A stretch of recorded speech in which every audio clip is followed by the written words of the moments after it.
Konting pera, magkano lang yun? Saglit lang yun. Opo, saglit lang, sir. Yung ganon? Saglit lang yung pera, pero yung nawala sa akin, napakalaki, sir. Nakakapanghinayang. Anong bibenta mo? Dito lang sa Pinay Stars! Aba! Boss! Madam, magandang... Sorry ah. Walang yan ka naman. Awan, dapat sabihin ko, pinigilan ko. Ikaw hindi mo pinigilan. Idol! Magandang Idol! hapon po. Joben! Magandang hapon po. Joben, di ba? Magandang hapon. Yes, ma'am. Ano ba yung PGT? PGT po, sir.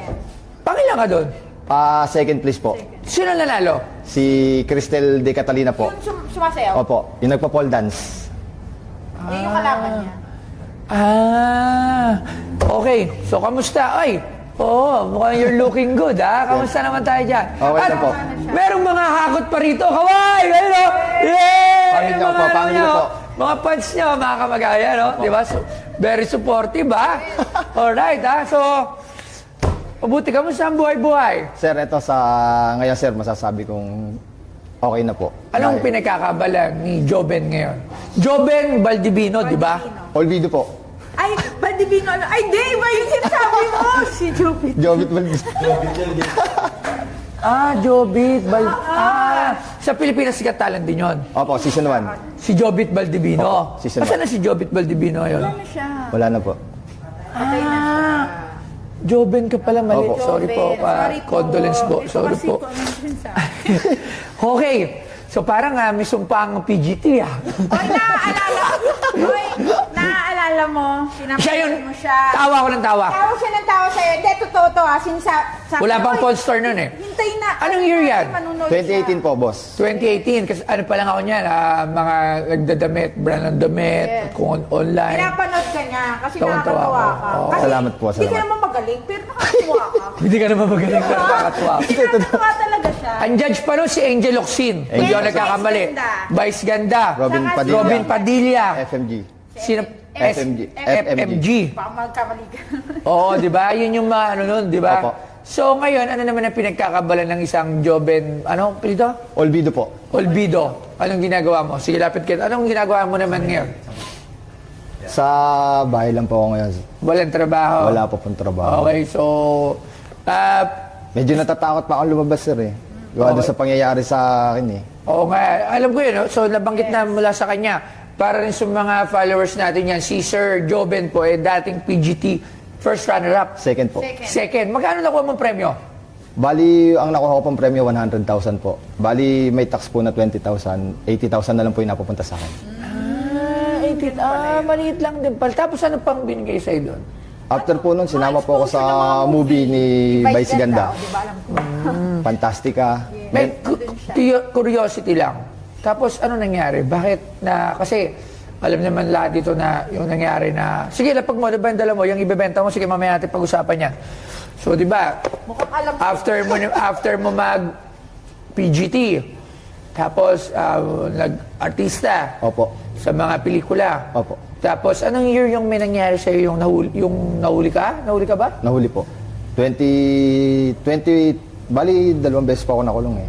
Dalawang beses. 2 beses. Anong year? 2021 po saka 2022. Magkasunod. Magkasunod po. Ano yan? Parehas, Opo. Opo. user? User. Ano ba user? 11 lang, no? 11? 511 po yung kinarga sa akin eh. Pag 511, nagtutulak. Pero hindi po ako nagtutulak, sir. Oh, pero 511, pag binasag yung 5, 11. 11 sa'yo, naging 11 na lang, hanggang Opo. napababa ng 11. Section 12. Oo, so yun. Sayang, no? Sayang po, sayang na. Doon ko na lang po lahat napagsisihan, sir, nung nasa loob na ako ng kulungan na tapos tumatagal na po ng buwan, taon, hanggang sa umabot ng 3 taon po at 10 buwan ako nakulong na. Ha? Tatlong taon? 3 taon po at 10 Kailan buwan. maya? Nung December 5 lang po. Ngayon lang. At least nakapagpasko ka. Nakapagpasko. Sino ba yung mga kaibigan mo na nagsama sa'yo sa ganyang bisyo? Siyempre kailangan. Sarili ko na lang. Sarili mo lang. Kasi nagkaroon din po ng konting nagkaroon din po ng konting Problema. pera tapos kumbaga parang Konting pera, magkano lang yun? Saglit lang yun. opo, saglit lang, sir. Yung ganon? Saglit lang yung pera pero yung nawala sa akin napakalaki, sir. Nakakapanghinayang. Oh. Tapos nung paglaya ko pa po na itong December 5 na namatay yung tatay ko.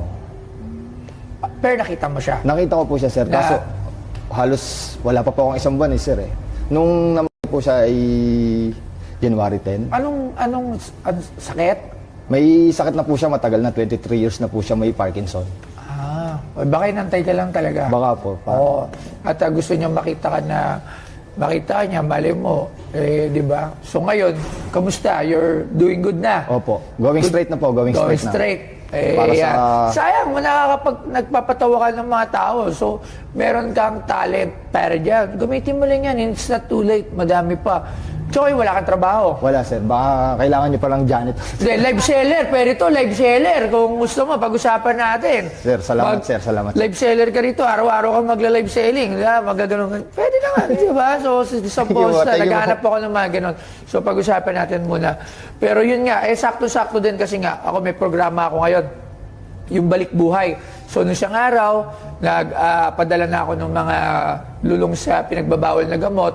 So, sa isang araw, meron din ako dadaling mga 4. Kasi, alam naman natin na lahat na ako dating addict talaga. So, tagal ako na addict, kinambes ako na rehab. Tapos ngayon, syempre, nakakagaan-gaan tayo. So, nag-i-scholar ako ng mga lulong sa pinagbabawal na gamot at nililibre natin sila ng rehab kasama yung mga rehabilitation partner natin. So, sana wag ka nang bumalik doon kasi kita mo, bigyan kita na lang, konting ano lang. Di ba, nangyari sa'yo kasi maganda na sana yung direksyon ng buhay mo. Oo nga po, Lumigaw sir. ka. So ngayon, balik sa dati ka. Opo. Huwag ka na ulit maliligaw kasi lahat kukunin yan sa'yo. So, yung kung ano ka meron ngayon, kung magkaroon ka man ng problema, hindi solusyon yan. Akala lang kasi natin yan, pagka na doon tayo, nawawala yung problema.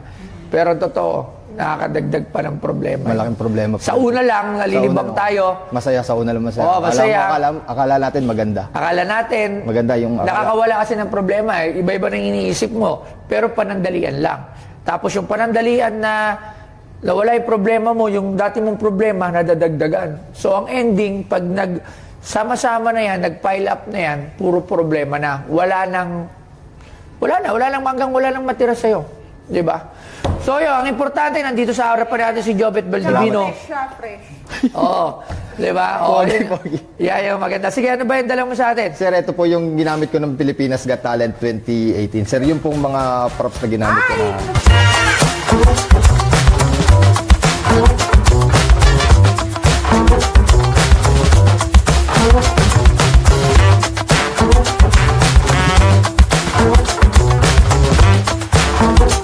Alam mo ba?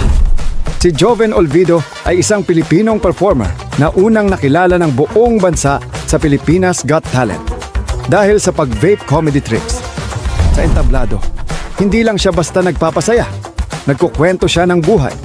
Bukod sa emosyonal na street dance, sumikat siya sa kanyang vape tricks comedy. Isang kakaibang performance na nagpatawa sa audience at nagpahanga sa mga hurado dahil sa originality at tapang niyang mag-eksperimento. Pero bago ang palakpakan, dumaan si Joven sa madilim na yugto ng kanyang buhay. Nakulong siya at doon niya hinarap ang sarili, ang mga pagkakamali at ang mga pangarap na munti na mawala. Paglabas niya, dala niya hindi lang galaw o comedy, dala niya ang aral ng buhay. At ang binibenta sa Pinoy Pawn Store ay ang fake smoke vape trick ni Joven na ginamit sa Pilipinas Got Talent. Yung mga... Oh! Yung nilolobo. Oo, yan. Sample nga. Oh! Ay, yan. Okay, ano pa? Kaso bawal ata yung vape sa Monster no? Oo. Walang usok. Dapat, kunyari na lang, wag kang hipak, ha? Bawal. Tapos yan yung heart. Ayan, pag gano'n. Ay, yung mali yung lang yan, no? Ano pa? Sir, ito yung mga sumikat na memes na naging memes sa akin, sir. Yung mga panahon na ano, sir. Yung Panahon una-una. na... Ito po, Yeah, ma'am, ito yan, po. yan. Bali, ito, ginamit ko na lang po ito sa mga show-show eh. Kaya nadagdag po ito. Oh, idol mo Ito lang. po yung original na... Kami. Sa totoo lang. Lang yung mga tao, eh. Sir, ito. Oo. Sir, Pero ito, idol niya lang talaga yung mga tao nung panahon na Pilipinas Got Talent. ito po yung tatlong viral sa akin, sir. At ito po yung original na ginamit ko ng Pilipinas Got Talent pa po. Ano pa, yung pares lang lips ang ginagamit natin yan dati. Yes. Ano ba to? Ba't sinama mo na ako? Di ba ganito yung dahil nag-bake tayo, di ba? Oo. Yan, mga ano pa, may atomizer. Ang tawag dyan, ano ba tawag dyan? Ano? Natawag sa ganyang vape ano ba tawag sa mga ganyang vape? O basta yun na yun. Wag mo nang ano yun.